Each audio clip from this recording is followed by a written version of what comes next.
Good afternoon, everyone. We are here at the top of the hour, and I'm Arihan Jain, consultant at Meghraj Capital Advisors, and I'll be moderating today's webinar session on policy and regulations for renewable energy technologies suitable for integration in buildings in India. I welcome you all to this session today. We are using GoToWebinar interface for conducting this webinar, and we would like to inform you that this webinar will be recorded, and the recording will be made available to everyone. We'll keep your microphones and webcams on mute for the entire duration of the webinar to avoid accidental background disturbances.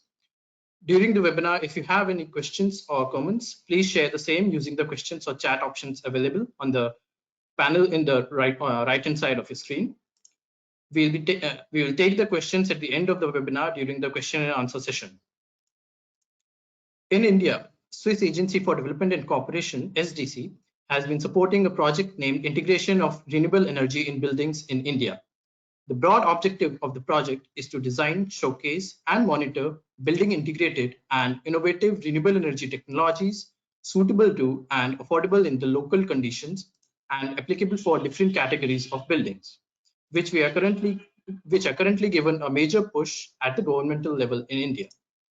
The project is being implemented by International Institute for Energy Conservation, Meghraj Capital Advisors Private Limited, Environmental Design Solutions, and Basel Agency for Sustainable Energy. Today we have with us Mr. Rakesh Jha, Director of Meghraj Capital Advisors, who will be giving a short presentation on brief about policy and regulatory environment and state performance metric. The presentation will be followed by a discussion with our panelists, Mr. Mani Khanna, Mr. Shankar Arumukhamji, and Dr. Surendra Vajpayee, sir, who will be sharing their thoughts with us about various policy and regulatory aspects of renewable energy integration in buildings. Dr. Vajpayee is a certified energy auditor with PhD in decentralized and distributed power management. He has more than 35 years of experience in renewable energy and energy management sector. He is presently working with MP Urja Vikas Nigam Limited, Bhopal, and I welcome you, Dr. Vajpayee. We also have Mr. Mani Khanna, sir, with us. He is currently working in Energy Conservation Division of Punjab Energy Development Agency, PEDA, Chandigarh, handling projects related to energy efficiency in buildings. He is extensively involved in carrying out all the activities related to the implementation and enforcement of ECBC, the Energy Conservation Building Code, in commercial and residential buildings in the state of Punjab. He holds several credentials, including GRIHAS Certified Professional, IIGBC Accredited Professional, ECBC Master Trainer, among others.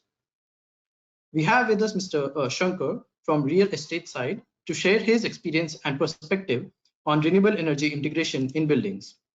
Mr. Shankar is the head at Strategic Consulting and Valuation Advisory in JLL for India, Sri Lanka, Bangladesh, and Nepal, and leads a team of 100+ professionals.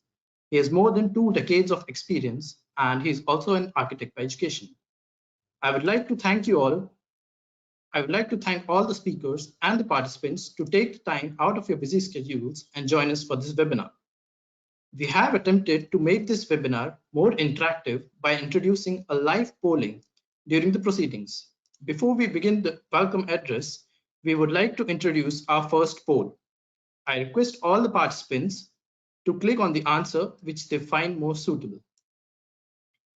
The polling is for participants only, and panelists will not be able to answer the questions. So here's the first question on your screen. We'll give you around 30-40 seconds, and you can select the answer, and then we'll see the results. And time's up. So interestingly, the major hindrance that our participants think for the uptake of renewable energy technology in India is mainly focused towards implementation of policy and regulations and the financial part. So that's an interesting solution. So without taking much time, I would like to invite Dr. Sonia Shukla for the welcome address. Dr. Shukla is working as a senior thematic advisor at the Swiss Agency for Development and Cooperation, SDC, Embassy of Switzerland, New Delhi. Having 24 years of professional experience, currently he manages the portfolio of energy projects and is responsible for conceptualization, management, and monitoring of the collaborative projects. Over to you, Dr. Shukla. Thank you so much. I don't know I'm audible because I can't hear you from the beginning. You're audible, sir. Okay, great. Indeed, a pleasure to welcome all of you and say a few words in the beginning. And so this project is part of the larger umbrella project. We say Building Energy Efficiency Project. In short, we say the BEEP project. So in that project, our main emphasis is the energy efficiency.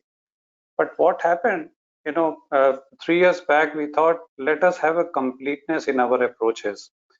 Why not to integrate renewables in our approach? So we started this particular project.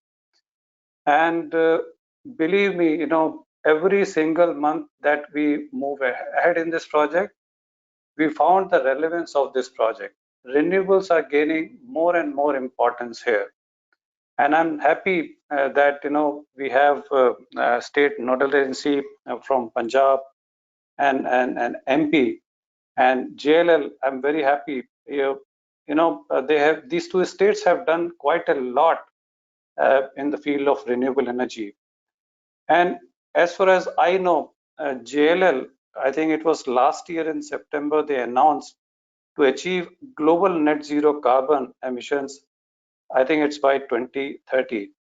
So what is happening, when we started the project, why things are gaining more and more importance? Because there is a commitment from the government side, and also more and more private sectors are committing to go towards net zero carbon emissions, or there are different words coined these days, race to zero, net zero, many other things. So, initially, as was said in the beginning, that the project emphasized on showcasing some renewables and technologies which are more suitable in the Indian context, particularly for the buildings. So when we started, it was basically identifying some 5-6 technologies. I think team has done a wonderful job actually identifying the global technologies and then narrowing it down to some 6 to 7 technologies which are more suitable in the Indian context. When I say suitable in the Indian context, it basically means it has a relevance, it has a potential to upscale, and sort of policy, conducive policies and the framework. And that is where today we are gathered. We want to understand the kind of challenges that we have if you integrate other renewable energy technologies. In India, we have been focusing quite a lot on solar photovoltaic and solar thermal, but there are many other technologies. So we thought we organized this webinar to get the views of the state nodal agencies and the builders and developers also. So I'm very happy and I welcome authorities from MP Urja Vikas Nigam and ADA, and I welcome JLL also actually for this particular discussion. So with that, I hand over to my friend Rakesh Shah, and I look forward to have a wonderful discussion today. Thank you. Over to you, Rakesh. Thank you so much, sir. Now I invite Mr. Rakesh Shah for the presentation. Over to you, Mr. Rakesh. Thank you. Thank you, Arihan, and thanks, Dr. Anand. Finally, we could hear you, and there was no technical glitch, finally. And as you mentioned, that this important has been found quite useful in the context of the country, as we are seeing that renewable energy technology is finding its ground, not only found its ground, but rather it's getting quite commercialized in all the segment.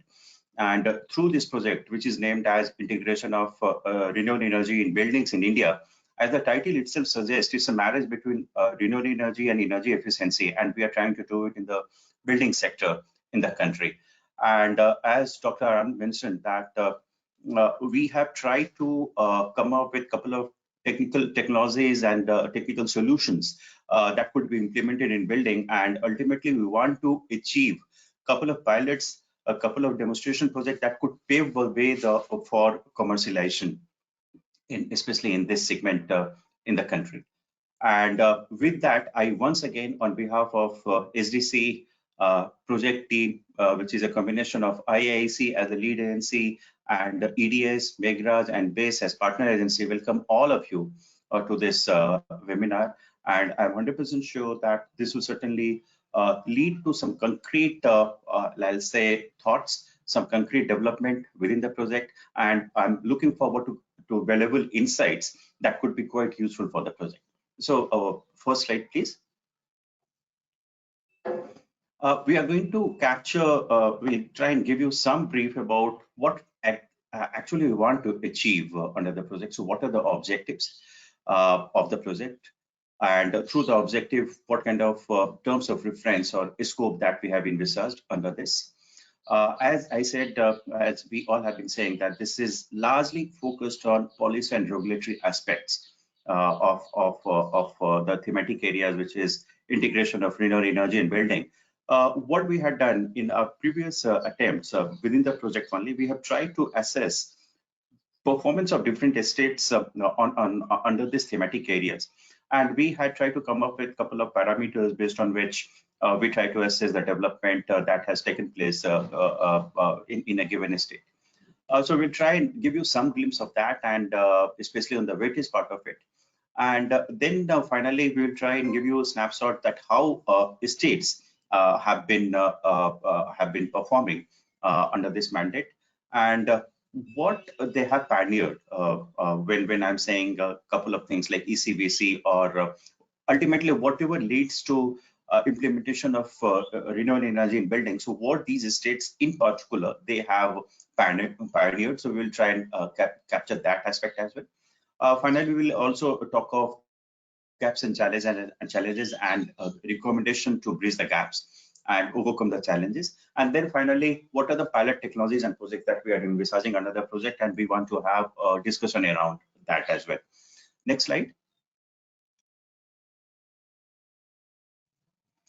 So the objective of the project is we want to design and implement, and of course, while we are implementing, we'll try and demonstrate that how newer and innovative renewable energy technologies, which are suitable, as Dr. Anand mentioned, especially in a given condition in India, not only in India, in different estates, because we are talking about talking with different estates, project proponents, developers, estate nodal agencies, estate development agencies.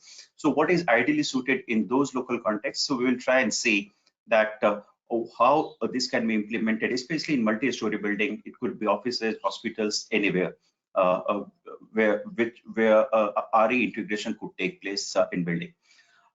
Overall objective that we want to achieve, that we want to show that yes, technically, but technology, there are technologies which are ideal and suitable for integration into buildings. And through a couple of demonstrations, we would like to research further. We will try and monitor different aspects. It could be related to policy, regulatory, the performance of the technologies, what are the financing arrangements in the market. So all these things could be researched, monitored, and also measured during the course of this project. And we also aim to develop a couple of training manuals, which could be acting as ready reckoners for different stakeholders. So this is what we want to achieve. Third, and very important, because here we are talking of new and innovative technologies, so training and capacity building becomes very important aspect. So we are trying to interact with government agencies, private sector players, and if there is any gap or requirement under this training, so we will try and bridge the gap to the extent possible. And finally, whatever we could achieve, we don't want to limit this to the project only, and we want to replicate it further, scale it further. And then the important aspect is how you are disseminating the information, and whatever you could achieve, whether that could be scaled up at different places in different sectors. So this is what ultimately we want to achieve under the project. And in the process, next slide. And in this process, as I mentioned that there are states which are really pioneer in this aspect. And overall, if I say that what is the number of green buildings in a given estate, and when I'm saying what is the number of green buildings, that means it has taken care of most of the aspects of it. That means they have the policies and regulation in place. They have identified the technologies. They have already implemented the project there.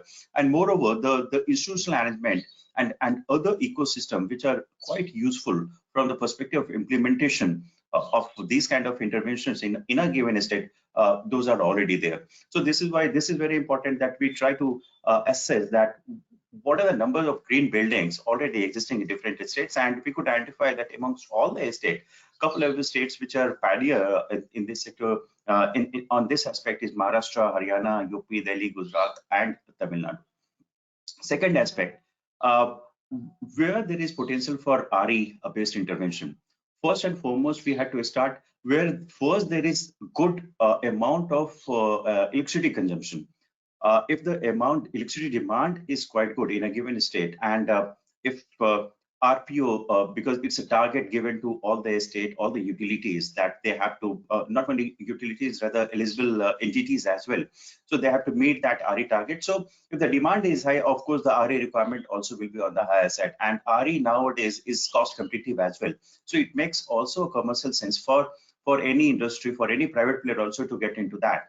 And on this aspect, couple of states which are mentioned here, they are the pioneers.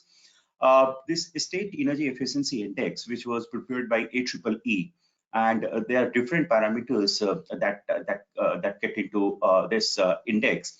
And I'll talk further about this different parameters of this. But if you see which are the states which are faring better on this aspect, is Haryana, Karnataka, UP, Kerala, and Telangana.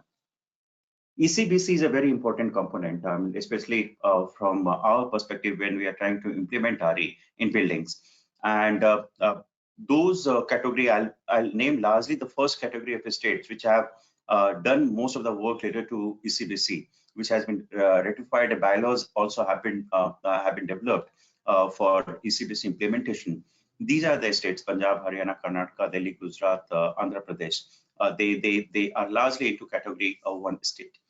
MNRE had recently come up with solar attractiveness under one name called SADAL, and these are again based on different parameters like what is the environment within a given estate for investment in solar sector, institutional arrangement, financial, and many other things, policy and regulatory as well. And these estates which are doing better on as per MNRE Solar Attractiveness Index. Finally, these states, Gujarat, Haryana, Karnataka, MP, Kerala, Punjab, they have come up with appropriate policies and also subsequent regulations promoting these interventions in building. And this is why these states are mentioned here. Next slide. So based on these parameters, we also try to do some kind of assessment within the project, and we assign different weightages for different criterion. Like RE policy and regulation, we assign 25, and as you can see, 30% has been assigned to number of green buildings and SADAL index, because these are quite matching. And as I mentioned, if you have good number within the state of green building, then certainly it's a good thing from investment perspective. So these were the weightages that we assigned while we were trying to identify pioneer estates from the perspective of or meeting the objective of this project. Next slide. And based on these criteria, next slide. Based on these criteria, especially when I said that what is the State Energy Efficiency Index 2019, it was done in 2019. So these parameters: policy, regulatory, financing, institutional capacity, how good they are adopting the energy efficiency measures, energy saving. So based on these parameters, we could identify top 15 estates.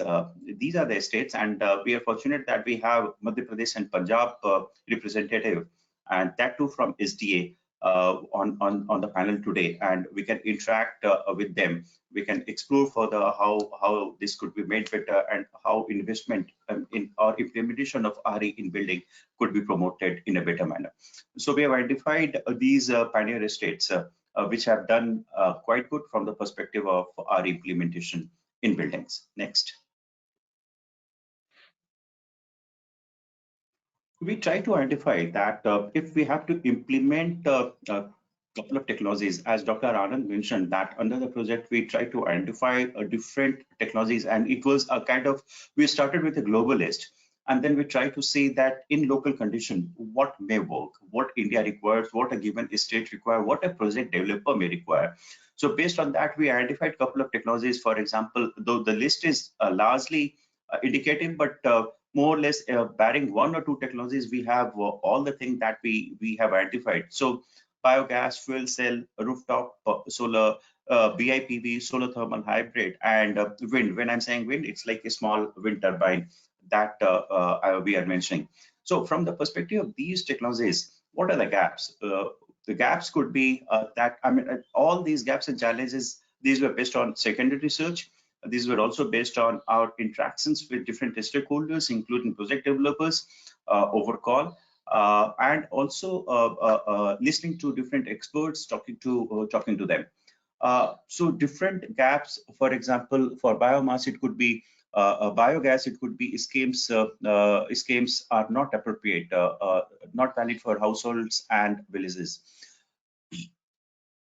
So we try to identify these kind of gaps, and we try to put under different categories, and these categories are regulatory, policy, awareness, and technical. And then basis this, we have tried to come up with recommendation, which I'll talk in detail in subsequent slides. So we can move on to the next slide, please. So through these gaps, I mean, which is mentioned there, and you can see that we'll share the slides with you also. You'll find that when we try to promote biogas, easy option is to get into composting. Why? Because first, this is easier to do and cost effective as well. So biogas always gets a competitor in the form of composting. But if we make them aware, and if make the people aware, and if we also facilitate implementation of biogas, developing the entire value chain, then certainly biogas will have added advantage which compost cannot offer. Biogas will provide electricity, it can provide heat, and at the end of it, through slurry, you can also get manures or compost. So this is the gap, especially from the perspective of biogas. But coming on to many other technological intervention, it's liaising with different agencies, especially when you're trying to promote new and innovative technologies, then a lot of time is consumed in liaising with different agencies, government agency, because this is a newer idea. You need to convince different people. Maybe you are supposed to lobby also, and related to that comes the policy and regulatory aspect. Especially in the new and innovative technological segment, we hardly have any policy which could say that okay, here we have identified the prospective technology, and these are the initial policy push that the sector requires. So right now we are struggling with that, and especially from the perspective of empanelment, where we are trying to identify project developers, EPC players. Most of the estates, and even at the central level, the process is slightly complex. That is one issue, and even after empanelment, we will discuss that the process of disbursement of subsidy, which should go to the end consumer, that is a very time-consuming process. And what happens that subsidy is, especially project developer, they give that much of discount. Not discount, rather they say that, okay, you pay, if there is subsidy of 20%, they say to the consumer that, okay, you give me 80% to start with, 20% I'll manage, and they wait for 7-8 months to get the subsidy. And ultimately what happens that it impacts the working capital capacity of that project developer. So that should not happen, and we need to work around that. This is one of the identified gap and challenges that we have identified. Further awareness, especially from the perspective of RE integration in building, and that too for new and innovative technologies, we need to interact a lot with the end consumer, with the project facilitator, with banks and FIs. So awareness certainly is a constraint, and lots of innovative measures have been taken. I was personally there at MPUNL, and I could see for different energy efficiency projects, they had been very innovative, and they had taken amazing awareness campaign measures. So those kind of innovative measures, every state nodal NC SDA needs to take and make the people aware. Next, please. So from the perspective of faster implementation of RE in buildings, ECBC has to be implemented in a fuller manner. So for this, we need to have more training of stakeholders who are not fully exposed to ECBC or not fully aware what is the expectation, what kind of role that they have been assigned, and how to do it. So more training is required. Better to have ECBC cells in ULBs. And of course, for monitoring of this, we need to have online portal for ECBC as well, for monitoring of this as well. Further, for other technologies, we need to have, like for BIPV, we can promote this, and financial incentive and subsidies can be provided for the same. For example, for waste management, regulations can be formulated, and it could push for and in the form of enforcing the use of waste to energy plants to generate biogas or energy in any building. As I mentioned, that the process of claiming subsidies and the licensing time, as I mentioned, it takes too much of time. That can be shortened, and there are lots of measures like direct subsidy transfer to the beneficiary that is happening, and we should also follow the same route in this sector as well. So this is what a couple of recommendations that we have. Next. Finally, what we have tried to do that for these interventions like ECBC, biogas, rooftop solar, and others, what could be the measures that can take that we can take for faster implementation? And we have put this under three buckets. A stands for we need to amend the existing policies and regulations. N stands for we need to develop new policies and regulations. And O stands for other interventions like awareness generation. We are saying awareness programs for promoting all these technologies except rooftop solar, because rooftop solar more or less people are now aware. But ECBC, biogas, BIPV, fuel cell, and smaller wind turbines, we need to have better awareness, and this could be taken up by different stakeholders. Awareness about financial incentives. Yes, we need to take measures. Rooftop solar certainly has huge potential, and though a lot of work is happening around and in this sector, but still lots of constraint, and that we need to address.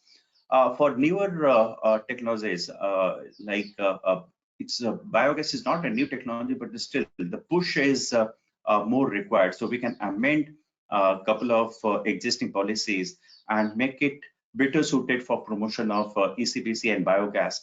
And for the existing technologies like existing PNR, for biogas, this would be amendment for biogas and ECBC. And for newer technologies like BIPV, fuel cell, and small wind turbines, we need to come up with new policy and regulatory measures that would push these technologies in buildings. And similarly, finally, licensing administration process for biogas and rooftop solar, these kind of initiatives. So whatever we are presenting today, this has been captured in the form of a report, and that is also quite a detailed report. And these recommendations that we have come up through study interactions with different stakeholders, visiting different project developers. We are trying to implement most of these in our pilots. Go on to next slide. As Dr. Anand mentioned, that the project has already identified a couple of demonstration projects and pilots, and whatever gaps and challenges are there, and whatever recommendations that we have tried to come up with, we'll try and implement this in the pilot projects.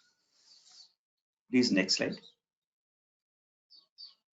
Yeah, so these are a couple of pilots that we have identified under the project, and whatever gaps and challenges that we have identified and recommendations that we have come up with under this policy and regulatory thematic areas. We'll try and see how that will be helpful for the project implementation. And as you can see that we have identified projects in Bangalore, Jaipur, Indore, Gurgaon, and a couple of projects in Maharashtra and Delhi as well. And these are combination of different kind of buildings. A couple of them are warehouses, commercial buildings, housing societies.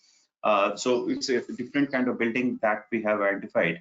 And the project team is in the process of further licensing. We are at the advanced stage of say closing on to the pilot projects, and soon we will get into the implementation mode. And whatever I mentioned that we will try and implement something, we'll try and monitor the impact of this, and if there is any tweaking required in the policy and regulatory aspects, we'll certainly propose that, do that through the implementation of pilot project. So this is what I had to share in the form of a presentation. I think you got a better idea of the project, what we intend to do, what kind of technologies that we're trying to push, what are the gaps, and based on our interactions, what could be the recommendations. And finally, all these aspects will be implemented in pilot, and we'll try and see that how the study could be useful. Thank you, Rakesh, for the very informative presentation. And so we'll have another polling question that would come up on your screens. Yeah, so in your opinion, what is the most effective strategy to push integration of renewable energy in buildings in India? Green building certifications, policy incentives, mandatory codes like ECBC, or Well, in the meantime, when people are shortlisting their candidate here, I just want to inform, in addition to what Rakesh has mentioned in the last slide, last week only, there is another pilot demonstration that has been consulted or maybe given a kind of go-ahead by Mahindra Life Spaces. So that is a very big name, and I think Rakesh, in your discussion, I think Sonia need to share some of her interaction with the builders. I think that will also be very useful. So I think it's a big achievement to the project. I must congratulate, and it's a big project. I think that will have a sort of high replication potential later on. Thank you. Thank you for the update, Dr. Shukla. So here we have the results, and people say that mandatory codes like ECBC and policy incentives both are equally important and effective for integration of renewable energy. And then later comes the green building certifications. And most of them say, of course, all of these are equally important. Okay. So now we start the panel discussion, and I would like to invite Mr. Rakesh Jha for moderating this panel discussion. Over to you, Mr. Jha.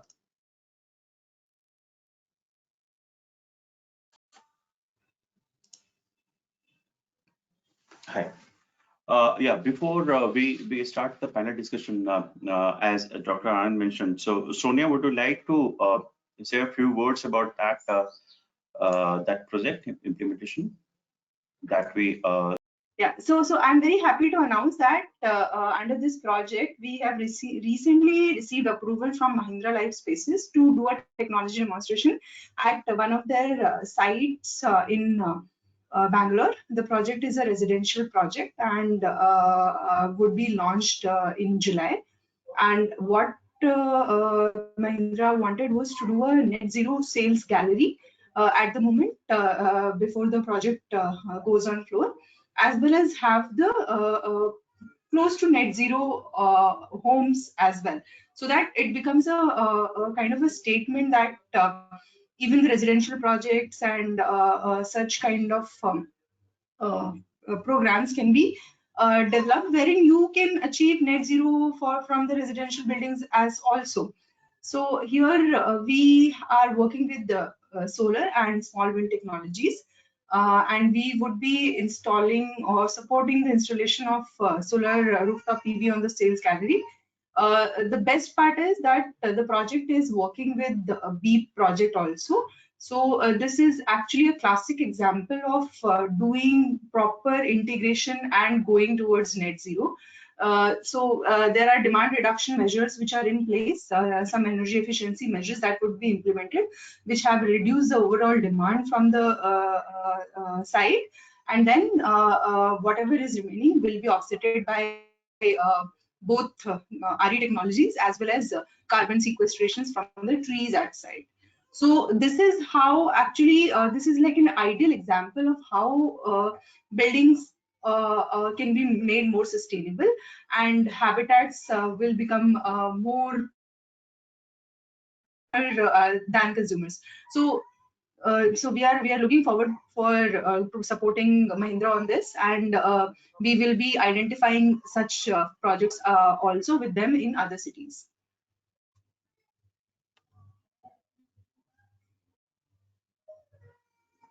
Yeah. Great. Thanks, Sonia, and congratulations to the entire team for this wonderful development. And certainly, this will pave the way for implementation, and it will not only pave the way, rather it will fasten the process also, because we have a very good support in the form of Mahindra. So good luck to all of you and all of us rather. Arihan, can I start the discussion? Yeah, sure. Yeah.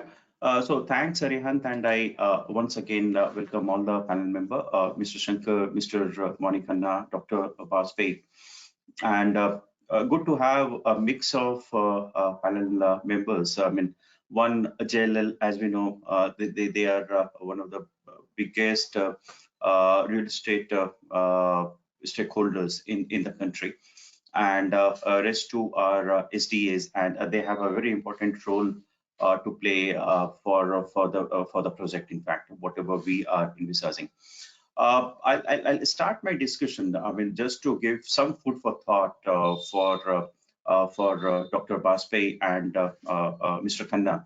I'll start with Mr. Shankar. That according to you, Mr. Shankar, how has been the development, especially from the project perspective, the objective of the project, which is like implementation of renewable energy in building. So how you see the development as of today, and how you see the potential, and any special initiative that you have taken in JLL. So can you start with that? And I'm sure, I mean, you will also highlight the policy aspects, regulatory aspects, if you have any. Over to you, Mr. Shankar, for your insight. Yeah, thanks a lot for the organizers. Hope I'm audible. Yes, you are. Perfect. Good. So thanks for inviting me here. A couple of points already mentioned about JLL in the last 20 minutes. One of the comment is JLL is working towards a net zero in most of their operations across the globe. Thanks very much for that. And also you commented that we work very closely with many of our clients. So all of that, it's very true. And we all know that we are emerging out of a very large challenge, that is the pandemic. And even before the pandemic, even before a lot of other things, JLL has completely been aligned with the sustainability goals. Globally, JLL's focus on the sustainability is on 4 pillars. One, clients, people, workplaces, and communities. In clients, we partner with our clients to create and implement solutions to achieve their sustainability goals by deploying industry-leading strategies and tools, and also pioneering new ways of using the technology in their workplaces. When it comes to people, we also focus on help people basically to achieve their ambitions by enabling them to explore newer opportunities in investing for their growth and also development at large, looking at inclusive cultures, workplaces, ensuring safety first attitude and all of that. When it comes to workplaces, we drive energy use resources optimally and also conscious about carbon emissions, both in JLL offices and also all across our client workplaces. When it comes to communities, we partner with a lot of charitable organizations, give people time to contribute personally and all of that. So these are the 4 pillars of sustainability as far as JLL is concerned at a global platform. Coming to India, before that, we should also understand now energy conservation, energy efficiency. Now, how are we going to integrate best technologies which provide net zero into the existing buildings is the topic. It is very, very relevant. We all know that we've moved over the last 2 decades. We've been talking a lot about energy conservation and energy efficiencies. The first and foremost, we all talked about how to achieve a zero energy passive building. It all started, I mean, we have a lot of tools and a lot of initiatives when it comes to building design. I'm talking about some of the actions during that particular point in time, be it rainwater harvesting, how to design a building, looking at the daylighting effect more so that you reduce your energy and all that. It's all used to be looking at more from a design aspect, looking at the climate conditions of a particular site in a city where it is located and all of that. So next, we moved on to using the low energy building materials in construction. I still remember, I mean, a lot of 20 years back, I think we talked a lot about how to use fly ash bricks and all that, which contribute a lot to a low energy or a green building material perspective. And also now it is all about how are we going to manage building efficiently, energy efficient building, and also at the same time, how are we going to maintain a low operational energy requirement more from a, now we use a lot of LEDs, 5-star ratings for all the equipments which we use inside a building. So these are the trends. I think it is very, very important at this point in time to integrate the renewable energy technologies and the applications tools into our buildings. So currently we know that we have a huge stock already existing in India. We advise a lot of our developers to develop more. So in near future, we are going to witness a lot of buildings which are going to come up. That is on one side. The other side, we all know that the infrastructure push given by the government is going to accelerate a lot of these large scale development, right from airports, railway station, redevelopments happening at various levels. So all of that. So what I'm trying to highlight here is that one side we all talking about the renewable energy technologies, how to integrate, and the other side, the building stock is piling up. I think I have some statistics. I think by in another 20 years, we would have about 30 or 35 billion square meters of stock, the building stock in major cities. And we at JLL track a lot of these developments in major cities of India, be it the IT parks, the retail developments, residential development, and so on and so forth. So it's very important how to integrate. We also know that there are a lot of challenges. I mean, already some of the challenges being highlighted. Why it is not efficiently implemented at a larger scale. Today, we see many of the buildings which are not aligned with the sustainability goals or not aligned with the energy related initiatives. But maybe, I don't know the percentages, maybe I would throw a number like 10 to 15% at large. But look at the buildings which are coming up. But however, we are very conscious. We advise all our clients to be completely aligned with the emerging trends and also the energy related stuff. Globally, 2 or 3 emerging trends which are happening. Most of the investments are happening in the renewable energy sector, and soon it is going to come in India big way. I think it is very, very important to have a kind of an infrastructure and a platform in place to adopt to all of these changes which are going to come up. So 2 or 3 things, when we interact with many of our clients, the challenges are many. I've seen, I think last week I went to a residential project in one of the cities. I will not name which developer and which city. I was so happy and excited to see the complete solar rooftop at top of those. I think it should be around 500, 600 units development, very large, maybe 5 to 10 acres of development. I could see solar panels kept on the rooftop, and suddenly one of my colleagues went a couple of days back. Now it is not there. So the entire the solar paneling was done to get the completion certificate. So because it is mandatory to have the solar panels, so they erupt, but it is not actually been implemented. So why? I mean, I think the question why I think it is very important for us to ask is that why they are not adopting. So many things. I mean, I think even in your project, you must have come across many of those aspects, be it technology related. So I would put these challenges into 4 broad buckets. One is technology and the technical side of the entire gamut. So what is that we need to do? I think your project is also very well captured all of those aspects. Second is the kind of human capital or the skill set available in India. Do we have the right skill set to adopt maybe a skill set not only coming from the technical standpoint, but also the awareness to be created among the stakeholders who are directly or indirectly involved in any development of this nature. Third is the viability. I mean, I think currently every initiative at a building level is looked at a more of a project level viability. I think we need to look at more of a holistic in nature. How are we going to address that? And fourth, and but not the least, is more on the government policy level. I think the presentation also touched a lot about the government aspect, the policies, which is going to indirectly drive the demand for renewables.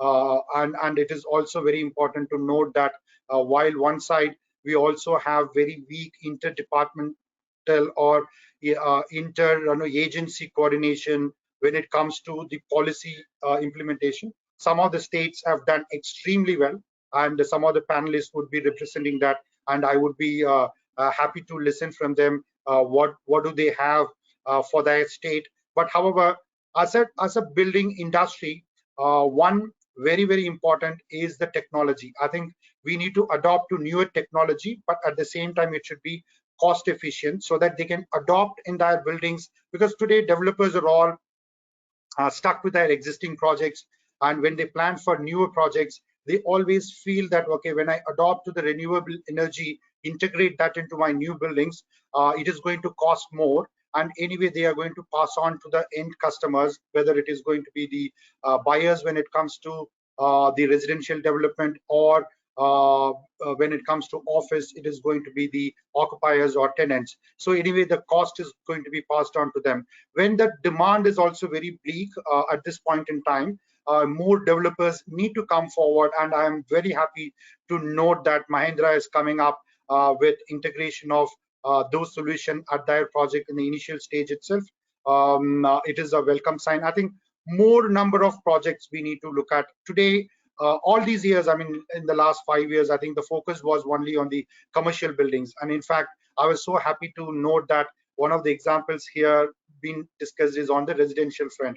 And one of the major points I wanted to highlight today is on the same front. Today, how residential buildings can adopt to the renewable energy related initiatives at the building level. So today I may not have answers. You are the experts, and already you've been working for a massive project by Mahindra, so that will also help. So how to create awareness? I mean, can we replicate this model across India for other residential projects, or can we replicate across different scales of project when it comes to residential? And also, it's always perceived that all of these initiatives are only applicable to large buildings, but not the mid size or the smaller size. Do we have solutions for mid and smaller size, because they contribute to the maximum when it comes to the building ecosystem? And also very important, whether the certification, the building codes, all of that, do we have any specific code which really drives the renewable energy integration with the existing building? So some of the questions I have at this point in time, based on my interaction with some of the developers who are willing to get into the energy efficient initiatives, or the renewable energy integration into their existing buildings. But two or three things which comes to their mind is that it is expensive. Number two, it is very, very difficult to maintain over a period of time. But even if I don't implement this, my op cost or the operations are going to be much lesser than adopting to these newer technologies. So these are the broad three feedback which we have got. And since you guys are working on this particular project, if you can throw some light in the discussions forward, it will also help. And I'll stop now, and I have a couple of more points which I will pick up in the next round of discussions. Thank you. Good. Thanks, Mr. Shankar. And as expected, I mean, this is what I was expecting, that you will have a couple of food for thought for our other panel members, especially Dr. Bajpai and Mr. Khanna, because you touched upon really very important aspects from the perspective of implementation of these projects in buildings. One aspect you mentioned about awareness, how to create awareness, and then certainly the entire process also evolved around how to create an entire ecosystem for that, financing mechanism and many other things that you have touched upon. So I'll put my next question to Dr. Bajpai, and especially coming onto the awareness aspect. This is what we want to know, that I mean, in a state, what role you can play in increasing the awareness of architects and project developers, wherein you're trying to promote the integration of RE technologies, especially at the design level. I mean, you need to promote this. So what measures you will take, Dr. Bajpai? So over to you, Dr. Bajpai. Thank you, Rakesh. At the outset, I would like to convey my sincere thanks to Swiss Agency for Development, McGrath and IIEC for choosing the very subject of integration of RE technology into building. As to my understanding, India is on the verge of, I mean, changing phase of buildings to the modern era. Like as to an estimation by Bureau of Energy Efficiency, 70% of new buildings, new commercial buildings rather, are still to come in coming time. So this is the right time to really think over the integration of renewable energy in order to achieve the sustainability goals. And as far as the coming back to the subject, because already has been discussed with Rakesh and Mr. Shankar, a lot of things about what is to be done and what are the advantages and how, what are the difficulties in achieving these targets. I would like to share my experience working in the field. Like as Rakesh rightly said, that awareness is the key to roll the integration of RE technologies into building, because what is happening in most of the stakeholders, especially architects, builders and planners, are not exactly aware of the total dynamics of the integration, because some point of time they understand that the REs are expensive option. Some point of time they understand that RE can consume a lot of their commercial space, because in buildings, in big buildings, even roof space means a lot for them. So these kind of apprehensions are there in the mind of stakeholders, which are the major hindrance in deploying the RE technology in the buildings. So if you plan a awareness campaign like we did in the state of Madhya Pradesh, Bureau of Energy Efficiency has deputed a team through TERI of professionals who are dealing in Acbc. So we keep on doing, we have conducted more than 150 webinars in during the duration of pandemic. And out of that 150, we have trained about, we have sensitized, not trained, but we have sensitized more than 3,000 professionals. That includes the academics, consultants, architects, planner, government officials, and everyone who is related to this activity. So this is one way, and we try to convince them the importance of Acbc and how does it will add in the techno-economics of the project. It will not make any hindrance, or it will not create any price hike or extra. It does not need any capital investment initially, because if we integrate the RE at the planning stage, at the designing, I don't think we have a case study. Time permits, I'll share that case study as well. It only makes 1 or 2% of the additional efforts if you compare the cost of the projects. But provided we integrate the technology, we integrate the, we infuse the system right at the time of designing or planning the building. This is one thing. Another point I would like to highlight that in the MPECBC, we call it MPECBC, which we have developed for the state of Madhya Pradesh. Looking to the climatic condition in the state, we have proposed 20% of contract demand of a commercial building, which comes under ECBC, should made from renewable energy sources. With a rider, like if they don't have the space for rooftop and they don't have the suitable site for wind integration, then they must have 25% of available space reserved for RE integration. That's a kind of driver which would really help us in integrating RE into commercial buildings in time to come. Similarly, we are also looking some kind of motivation, because there are 3-4 issues like awareness and implementation and finance. So awareness, of course, has been taken care of. Finance, if we convince the stakeholders with detailed case studies, I think finance would not be a major area, because if we integrate this RE resources from the design stage, it won't make much of, because when you put the ACBC norms, when you integrate, when you plan the renewable energy things, the AC load and HVAC load will also come down, and similarly the gadgets require the recurring energy required, energy cost will be less. So overall, if we see the finance, it won't be much effective. And implementation and formulation of policy, yes, we have a lot of policy in place, not everywhere in the country, but the implementation is a challenge.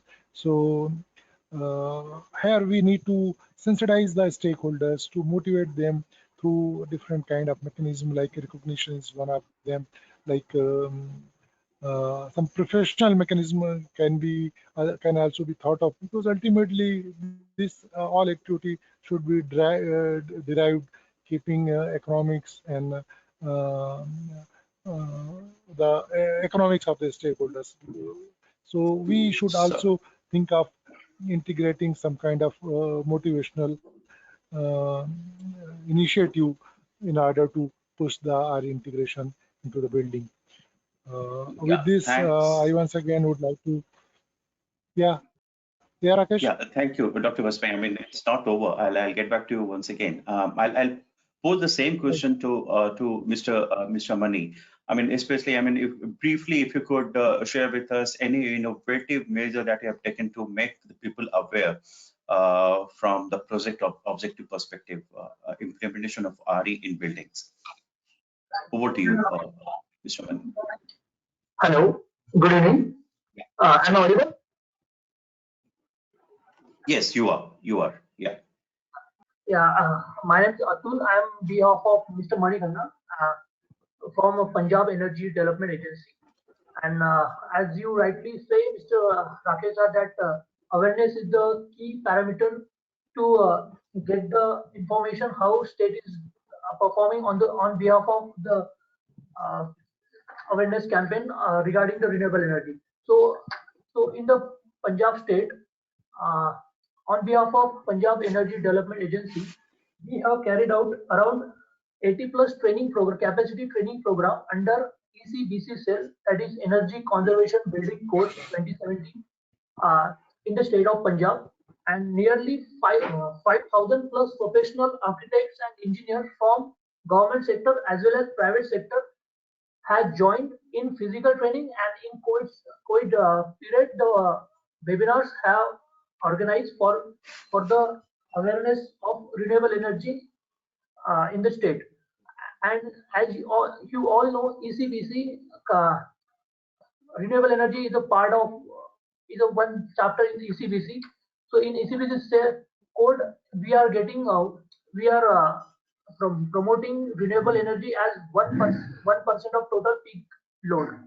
That's why if a project is going for ECBC compliance, then that project has to comply 1% of demand by solar, whether it is a rooftop or you are purchasing it from any ground mounted solar plant. So sorry, I mean, जो आपने बताया, can I get your name once again, please? My name is Atul Tale. Atul ji, एक sir आपसे ये पूछना था कि जैसा अभी हम बात कर रहे थे कि we have formulated policies, regulation भी हमने बना दिया, बट उसका इम्प्लीमेंटेशन एक चैलेंज है। तो आपने अभी भी जैसे बताया कि आपने एक ये मैंडेट किया है कि 1% of the total load has to meet from RE, तो इसका इम्प्लीमेंटेशन में कोई चैलेंजेस है या you are smoothly able to implement this? मतलब ये जरा शेयर करेंगे हमारे साथ please. Okay, so most of the project we got from Department of Local Government and Punjab Housing Urban Development Agency. So we have a criteria like 100. We are categorizing our ECBC project, which are the project which are above 100 kilowatt or 120 kVA. So only for that project we are mandating 1% of total peak load. So, and in the implementation part, until now we have prepared, we have given technical consulting to 189 buildings, and out of 189, around 90 plus buildings have submitted their final commissioning report on site, and they have issued NOC, that no objection certificate from Punjab Energy Development Agency. So I can say, and also one thing I would like to inform you that we are doing one project which is a mother and child care hospital Bathinda. In that project, the client is very much interested in renewable energy and solar energy projects. So so the client told us that we can go up to 5% or 10% depending on the availability of area on the rooftop. So in that area, we achieved around 13% of total peak demand of solar energy of solar energy. So and you rightly said that there are many challenges because like we can take one example of municipal corporation or any local government. They are having their own set of rules for passing the Naksha, or we can say the e-Naksha web portal they have. So the discussion is going on, like if we can add a ECBC point in that criteria, so that the person who is because ECBC is mandatory for 100 kilowatt load building. So the client जो भी उसमें उस 100 kilowatt में आता है, तो he need to go here and there for searching for ECBC consultant or ECBC architect. But now we are pipelining the project from municipal corporation itself. So on e-Naksha website, they will have a option regarding the ECBC compliance procedure and how they will submit their feasibility report. So thank you. Great, very good measures. So you also touched upon, आपने जो बताया अभी कि monitoring is also one of the aspects for implementation of these projects. अब जैसे आपको उन लोगों ने certificate भेजा कि they have already meet the compliance required, तो उसको मॉनिटर कैसे करते हैं? तो पहले मैं डॉक्टर वाजपेयी से पूछना चाहूंगा कि सर आपके स्टेट में, एमपी में, what kind of preparation you are having to monitor the impact of green and RE integrated buildings in future? मतलब जैसा इन्होंने एक एग्जांपल दिया कि लोड से रिलेटेड जो इनका पीक लोड है उससे रिलेटेड मतलब ये किया कि 1% होना चाहिए आरई का, and they are getting the forms. So any major specific measure that you're trying to take to monitor the impacts, which is more futuristic in nature. So Dr. Bajpayee, आप कुछ इस पे शेयर करेंगे हमारे साथ? Yeah. In fact, RE particular measurement of RE deployment in building in particular is not yet planned, but in reference to ECBC, we have developed an online portal wherein UADD utilities and SDA is on the same platform, and based on approval, the energy consumption of that ECBC compliant, of course, RE is a part of that compliance.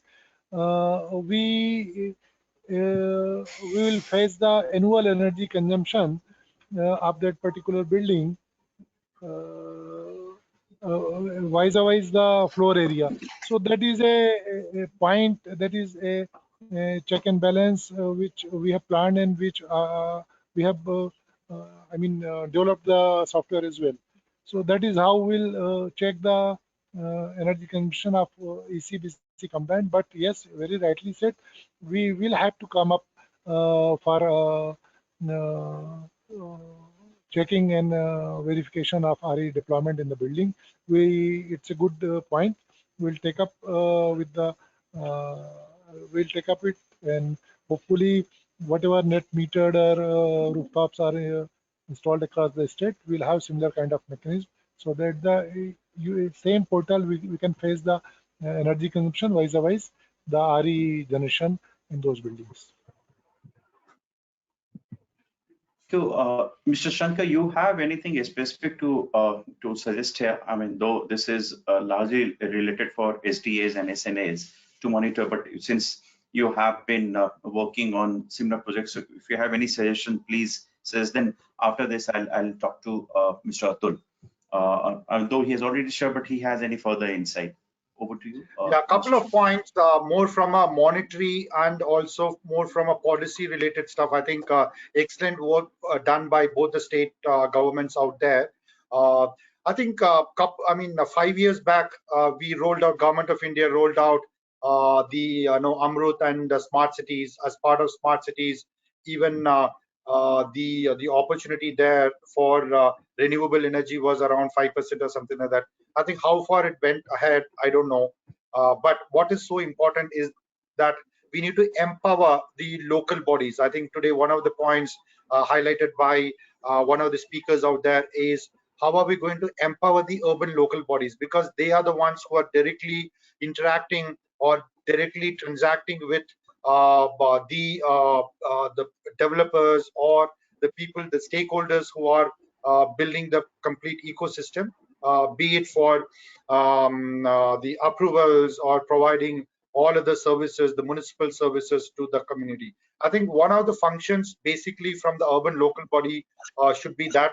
The second aspect today, I remember a couple of months back, we had a forum interaction with CII members, and I think I don't know whether it was on the renewables, but it's on something related to the energy. And many of the industry body, they wanted to get into the energy sector, maybe by looking at the opportunity in this space and also the growth story which is going to be there for the next decades or so. But what they say here is that the data is not available today. The accessibility of data from the private sector participation, from the industry to exactly know what is the energy consumption, or it could be something like a vendor looking at developing some solutions. Still they are not able to get the adequate information either from the government body or from any other renowned sources. Hence they are not able to venture into that particular solution building or or even for that matter. I mean, we talked about a lot of technologies. Technology, I think this is one of the sectors where technology is becoming obsolete so fast. So today the performance of those equipments are not in the in the visible platform. So one of the gentlemen that point in time, he highlighted that, okay, once you have a data easily accessible to many of those industrialists or who wants to get in there, they can definitely take these solutions to the next level, and exactly they know that where the demand is coming from. So these are the two aspects. And if we have time, I wanted to highlight how the global investors are looking at this renewable energy and why it is going to be the key driver. Probably as a concluding remark, I will highlight that, Rakesh.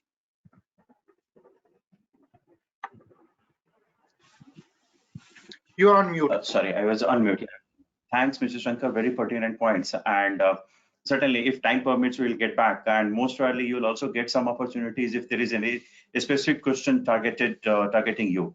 But that is one very important question that I wanted to discuss with all of you, which is quite related to this particular project, where we want to see that how you are going to promote new and innovative technologies in your estate, for JLN in your buildings where you are involved, you are promoting those buildings.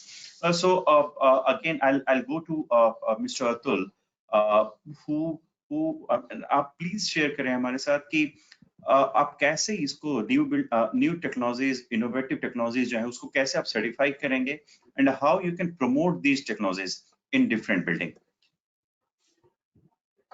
Okay, thank you, Mr. Shankar, for enlightening us on the use of data in the renewable energy sector. Indeed, data analysis and data visualization is a main aspect in renewable energy. And coming to the question of Mr. Rakesh, so I think in Punjab we have developed one project like Cannon Top Solar. So in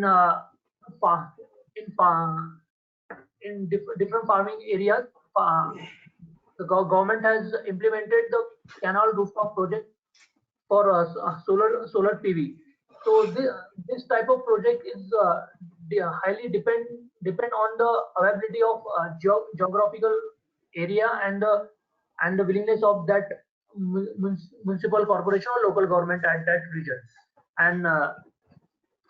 And coming to the new technology which we can promote from Punjab Energy Development Agency is we are promoting different types of solar cell technology, because we all know 99% or 95% we are using crystalline silicon and polycrystalline silicon solar cell. So, and the efficiency is around 15 to 18% of that cell. But newer technologies like monocrystalline cell and some type of solar, like building integrated photovoltaics are also coming. So in our department in Chandigarh at solar passive complex in office at Peda. So we are installing the new technologies which are coming from private sector. They are introducing new solar cell to the Punjab region market, and on that note we are accepting their proposals to study on the newer type of solar cell which are generating more in this climatic condition of Punjab. So I think this might be the bigger change if we can promote other type of solar cell which are geographically more suited. Yeah, so I mean, Dr. Bajpai, आपसे भी ये question है मेरा. Now I'll talk more specific to you कि जो भी हमने technology का नाम लिया, जैसे BIPV लिया या स्मॉल विंड टर्बाइन लिया, बायोगैस का नाम लिया या फ्यूल सेल का नाम लिया, we are trying to get into these kind of technology. Rooftop solar, we all know that MP has been doing quite good. Punjab also has been doing quite good.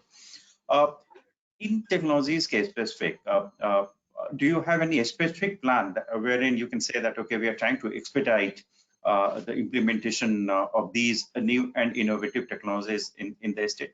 Anything specific, or you can also, if not specific, you can talk in general, Dr. Bajpai.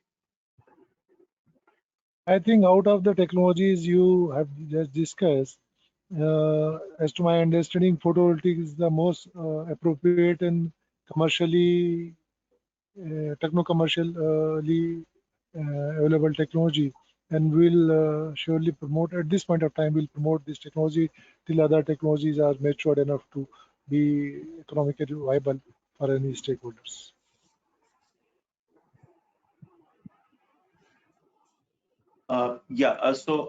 With this, I mean, I would like to give more time for question and answer, Arihant, until anyone has anything specific to comment upon, because we are almost nearing to 4:20 now.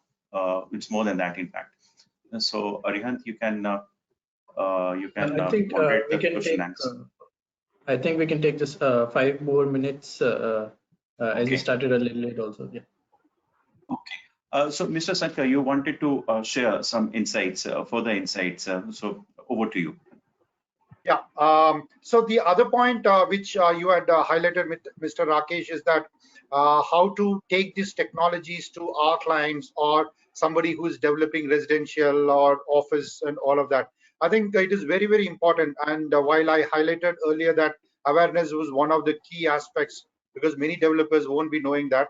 But also now it's good that I've been hearing a lot of newer technologies coming in, which would be more suitable for many developments which are at different locations. Maybe I know what I could sense is that some of the technologies solutions which could be adopted in, let's say, Punjab may or may not be suitable for Tamil Nadu because of various reasons. That's what I could sense a bit. But I think very important. It's very important. Maybe the important stakeholders can create a kind of a matrix, maybe that can also be part of this project, where you could say that, okay, if somebody is looking at more of a residential development, the solutions and technologies which they can adopt, because residential is the topmost priority today. We all know that, and it's always, again, I'm iterating the point that you guys have already tied up with Mahindra. So residential, look at the kind of residential developments which India would come up with. I mean, today, post-pandemic, residential market is very active. And also we foresee that residential is going to come in more of an integrated manner, large scale manner, not only in major cities, but also in tier 2 and tier 3 cities. So what are the solutions and what are the technologies which can go in for residential, kind of a matrix? And if it is 5 acres, 10 acres, the coverage is solar, and if it is going to be a integrated development way away from the city, whether we can bring in, other than the solar, all renewable energy solutions. So one, and already we've been seeing a lot of solutions for the office buildings, IT, malls and airports and all of that. So I think we need to have a specific guidelines for a developer. So if I'm a developer today, because as consultants, we also know that this technology and solutions are fast changing, but we always provide our clients stating that, okay, these are the things it's very, very important for you to adopt, but we don't get into the details of what needs to be done. So if somebody wants to, okay, fine, based on my advice, he says that, okay, I need to be providing the best, maybe a net zero kind of a model I need to follow. But after that, he doesn't know, okay, what needs to be done. Okay, then we need to create a kind of a guideline. Okay, these are the things. If it is a residential, these are the things you need to do. If it is an office building, these are the things you need to do right from the inception, because we advise our clients and we provide the end-to-end solutions in real estate, right from identification of land to managing building. So I think complete roadmap for developers is need of the hour, and also you need to have a kind of a constant dialogue with the CRIDIs and CIIs, and project this model for the consumption of the members of CRIDI, so that the awareness will spread over there. And definitely we are there to communicate to our clients, Rakeshji. And the last point, while many of the buildings are going to integrate the renewable energy into their buildings, that should happen in the near future, because globally across the major developed economies, the renewable energy investors are piling up. We are seeing it in Europe, we are seeing it in Singapore, and soon a lot of investors would be coming forward for the entire gamut of renewable energy space as an asset class. So renewable energy is becoming an asset class like real estate. Real estate coupled with the renewable energy is going to stay for long, and many green funds and green investors are being formed by major funds at this point in time. I think that's where we are heading towards, Mr. Rakesh. Thanks for that. Good, and thanks for a very valuable insight, and especially the way you are saying that the entire world is looking as a kind of good initiative on the RE front, on the green energy front, and most really a special incentive is provided. If not governments are providing, then certainly in the minds of the investor, those are valued differently in today's context. So very good to hear that. And I just wanted to take another minute from all of you. A specific question because we are getting into the era of electric vehicle. If we are talking of mobility, and electric vehicle is like promoted big time in the country, and everybody is quite upbeat about adoption rate of electric vehicles in India. Lots of technological development wherein your range has increased significantly. Now we are talking of 350 plus per charge range. So in that context, EV is going to play a very important role, and whether in office buildings or anywhere, including residential buildings, JLL has any kind of a specific intervention planned for EV. And especially, I'm not talking EV as a standalone EV charging station, but which are backed by green energy, RE projects. Yeah. Three initiatives, Mr. Rakesh, across globe, and our team is working closely in US on this. Integration of EV infrastructure in existing building along with renewable energy sources. So this is prominent, and it is coming in massive in US. You go to any hotel, they integrate the renewable energy with the charging. Number one. Number two, creation of EV charging destinations across the highway. Today, we are working very closely with National Highway Authority of India. They have 300 to 400 land parcels along the major corridors, major highways across India, and we are advising them. In all of those, what we had proposed is that apart from the wayside amenities like restaurant, hotel, and then some amount of retail, important to integrate renewable energy, because the land parcels are so large. They can have a solar or wind or whatever may be. Along with that, you have no EV charging point, and many large, like Tata Power and the big names, or coming into the space of providing integrating the EV charging along with integration of renewable energy sources with the existing wayside amenities or the ones which they are going to plan in near future. And the third very important, interesting thing which is emerging already in US and which is also going to come in is that the destination, EV charging destination. So you create a large scale solar park with large parking area, with a kind of a water park, or it could be a theme park or whatever. So people travel. If it takes 1,000 kilometers or 500 kilometers to reach a destination, after 250 kilometers, you have a destination. You spend an half day over there and you move on. So these are the emerging trends, and we are currently advising few of our clients in this particular space, Mr. Rakesh. Thank you.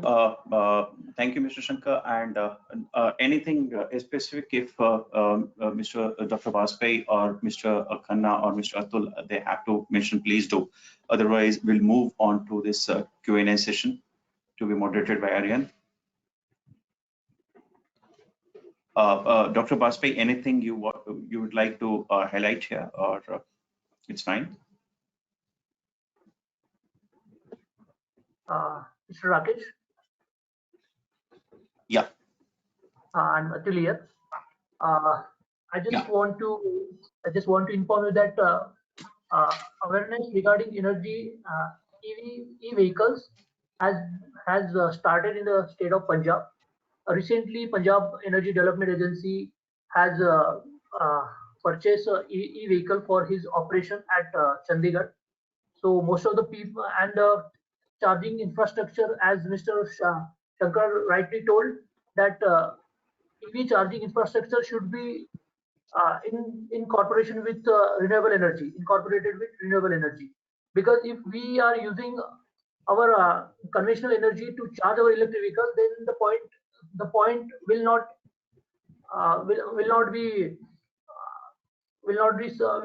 serve our purpose. So renewable energy like solar PV, or if in the state of Punjab, like hydroelectric power station are also growing in nearing state of Punjab. So I think electric infrastructure incorporating with renewable energy should be focused in coming month or coming years. So thank you.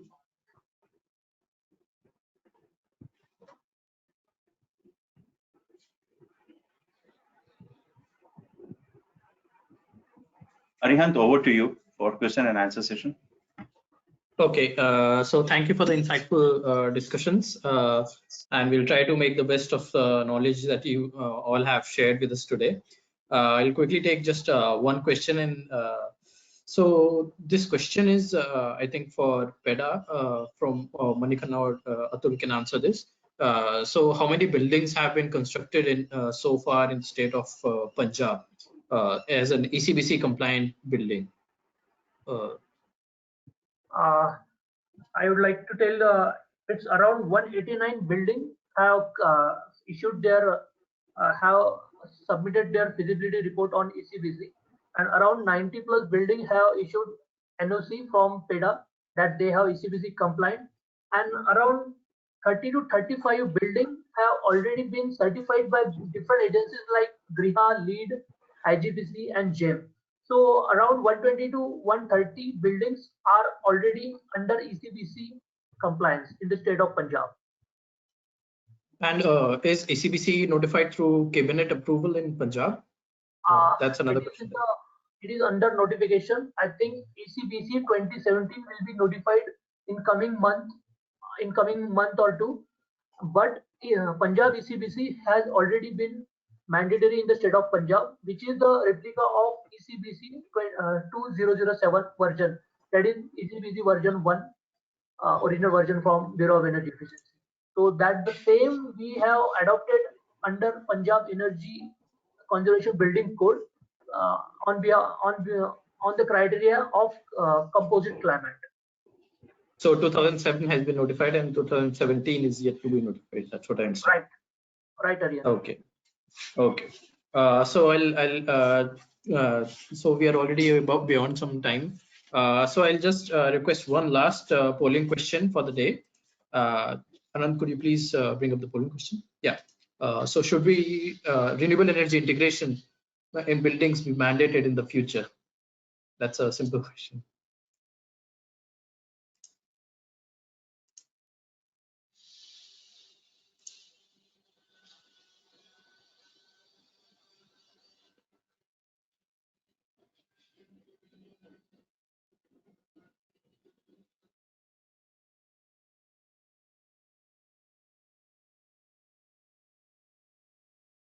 Do we have the answers? No.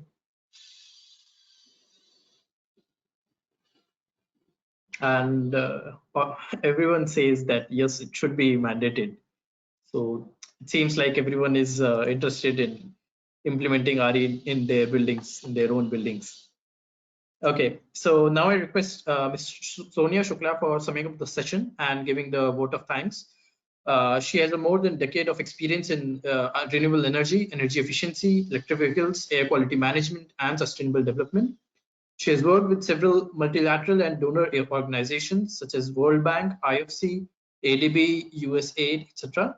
And she is presently working with IIEC as a senior project manager. Over to you, Sonia.